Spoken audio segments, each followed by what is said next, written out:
ये जो लाइन है बटेंगे तो कटेंगे, इस लाइन में गलत क्या है ये समझ नहीं आता। हमारे देश में आज तक जितने लोग आक्रांता आए, जितने लोगों ने हम पर राज किया, हुकूमत करी, अंग्रेज आए, सभी तो ये कहा करते थे कि बांटो और राज करो, डिवाइड एंड रूल। और हमारे देश का बच्चा बच्चा कहा करता था कि हमें नहीं बंटना है, क्योंकि बटेंगे तो ये आक्रांता आएंगे और हम पर राज करते रहेंगे। अगर ये बात आज कही जा रही है तो इसमें गलत क्या है? कौन सी इसमें ऐसी बात है जो संविधान के अनुरूप नहीं है? कौन सी ऐसी बात है जो कम्युनल है? ये तो कोई बात नहीं है। देश के सब लोगों को एकजुट रहना चाहिए, ये तो एक बात हुई। पर अंजना जी, आजादी के बाद भी तो बांटने की बात हुई।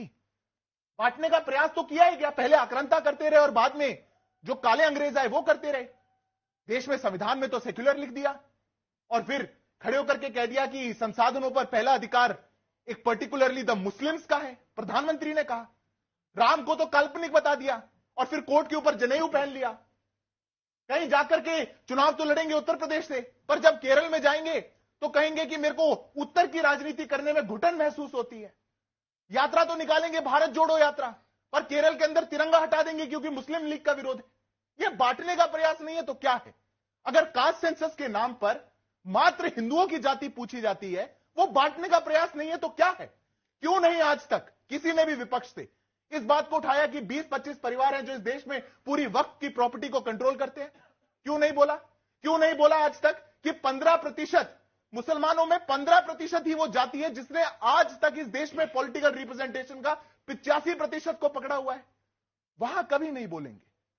बोलेंगे कहीं और जाकर के आपको बताएंगे कि आप ऐसे हैं, इतने बट जाइए। और ये बटते हैं तभी समस्या होती है, ये बांटना चाहते हैं तभी समस्या होती है। और अंजना जी, मैं 10 सेकंड लूंगा। बटे थे बांग्लादेश के अंदर, 33% पे से थे, 7% पे आ गए। बटे थे पाकिस्तान के अंदर, 22 से 2% से नीचे आ गए। बटे थे कश्मीर के अंदर, कश्मीरी पंडितों का क्या हाल हुआ? बटे थे तमिलनाडु के पेरंबूर जिले के अंदर, आबादी 75% से ऊपर हो गई तो 1500 साल पुराने मंदिर को कह दिया कि ये वक्फ की प्रॉपर्टी है। अब यहां पे पूजा नहीं हो सकती क्योंकि धार्मिक आस्थाओं का हनन हो रहा है। बटे हैं, इसीलिए इस देश के अंदर जो सबसे बड़ी आबादी है, मैं बस 5 सेकंड ले रहा हूं, जो सबसे बड़ी आबादी है हिंदुओं की किसी देश के अंदर, उस देश के अंदर एक मुख्यमंत्री का बेटा खड़े होकर कहता है यह सनातन धर्म डेंगू और मलेरिया है। ये बांटना चाहते हैं इसलिए ऐसा काम करते हैं, नहीं तो हिम्मत होगी किसी की। और इसीलिए अंजना जी, ये बहुत दृढ़ता से कहने की बात है, एक रहेंगे तो नेक रहेंगे, नहीं बांटना है जाति में। ये लोग जाति में बांट के इस देश को विभाजित करना चाहते हैं।